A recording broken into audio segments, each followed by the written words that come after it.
Alhaji Atiku reiterated that modern methods of livestock rearing would be introduced to make the economy more viable. He said, "I am a manufacturer of livestock feeds, from cattle to poultry. I have more than 100 heads of cattle. They have never gone out of one location." 1,000 heads. Excellent as the above statement sounded, Alhaji Atiku suddenly veered off from his focus and launched an unwarranted attack on the person and office of the governor of Benue State, His Excellency Samuel Ortom. He said, and we quote, "I had a big quarrel with Governor Samuel Ortom of Benue State on his accusation of Fulani people. I said, I am Fulani. Why should you categorize all Fulanis? We have to improve ways and manners we look at our livestock. I am angry with Ortom for profiling Fulanis as bandits and terrorists," quote and unquote. The position of Minda leaders of thought. The Minda leaders of thought have taken exception to the public exhortation and profiling of Governor Samuel Ortom, who has been globally recognized as a model in the fight against the annihilation of Nigerians by marauding pastoralists Fulanis, not only in Benue State, but across Nigeria. Why did Atiku fail his emotional balance by contextually dovetailing a general situation which has more public appeal into subjective personalism with Governor Samuel Ortom as a target? The Minda leaders of thought find such baseless outbursts and accusation unfounded, reprehensible, and condemnable, especially coming from a political figure laying claim to pan-Nigerianism, a nation with trappings of ethnic fragility. In case Alhaji Atiku is oblivious of or has simply feigned ignorance about the viciousness of the marauding Fulani against the people of Benue State, he should be reminded that on many occasions, the Fulani socio-cultural organization, Mieti Allah Kauta Hore, and their allies have brazenly owned up to the killings in Benue State. As this dirge is being written, this 25th day of October 2022, bodies are being buried in the Kum local government area of Benue State, where bandits and terrorists, which had their trappings of Fulanis, have murdered in cold blood more than 36 people in Beji. More bodies are still being recovered. It is unfortunate that while well-meaning political figures of Fulani extraction who are in other political camps, such as the governor of Katsina State, Alhaji Aminu Masari, who has averred that, I quote, "Majority of those involved in this banditry are marauding Fulanis, whether it is palatable or not, because this is the truth." One would have expected this statement of fact to come from Alhaji Atiku Abubakar, who rather unbelievably is fond of offering derogatory condolences over the massacre of Benue people.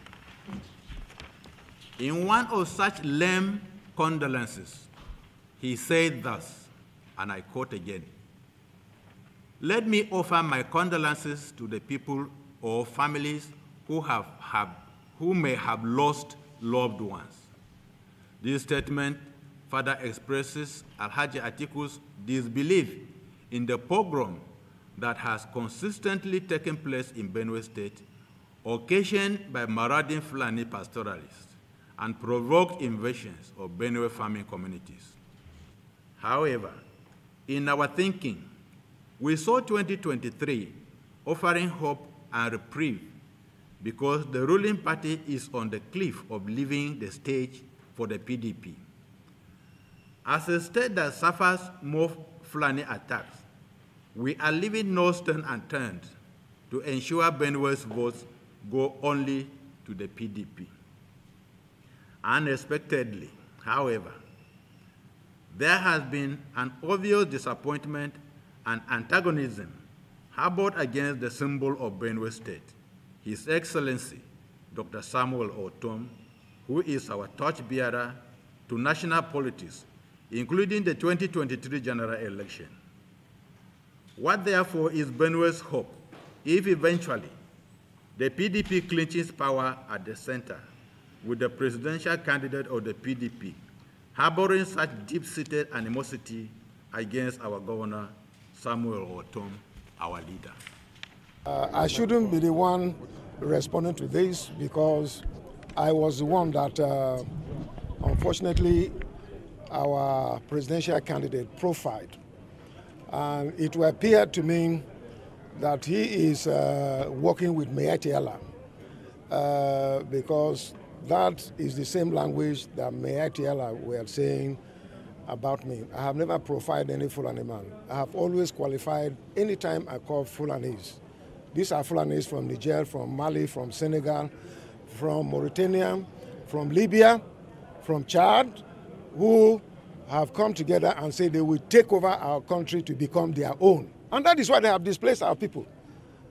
And who on earth will say I should not say that? I am the governor of Benue State. More than 2 million people are IDPs. And why should I not talk about those who are my enemies and are killing my people? I remain committed. And whatever I have done, whether the law, whatever we're doing in the state, is fully with the support of Benue people. I have their consent, I have the backing of House of Assembly, I have the backing of National Assembly, who are from Benue State, and nobody has the right to profile me and make me look bad before the Fulanis. I have no problem. I have Fulanis in my government, and I have never sent any Fulani man away from Benue State. All that I say is that we have a law in place. Let everybody be law-abiding and respect it. When this thing came up, on my own, these are things that I attempted to avoid. I had sent a chat message to the presidential candidate, our presidential candidate, telling him that he was unfair to me when he made those remarks in Kaduna. And I told him I needed an unreserved apology from him. And the following morning, he chatted back and accepted that what was said was not accurate. But all the same, he sincerely apologized to me. But when I started seeing this agitation coming from back home and other parts of the country, I also charged him that please get your media aid to refute this, to send this apology to the media so that people will understand what it is. These are things that I was trying to avoid. And unfortunately, nothing has been done. And that is why you see, I read several comments from social media condemning him and saying all kinds of things. And I think what he said about us in Beji was not correct. You can imagine the sympathy message from Mr. President through Shehu Garba. And of course, he said it right because we have disagreed severally on several political issues and national issues that arose. We disagreed, but when the president, Muhammadu Buhari, noticed that there was this killing, he sent a sympathy message and simply said that, look, those people should be apprehended. It wasn't going to say that they should allow people, integrate people so that there will be no more killing. I mean, that was not good enough. And it was not correct for a presidential candidate who is seeking to rule the people to say that kind of a thing. It was very wrong. And it will appear that he doesn't even reference me and consider me to be a governor of my state. I'm not in his campaign team. Nothing there, I'm aware. The people they appointed here, no consent from me, and so on. So, me, I remain my own, but I'm waiting. When the election comes, we shall vote the election according to the election.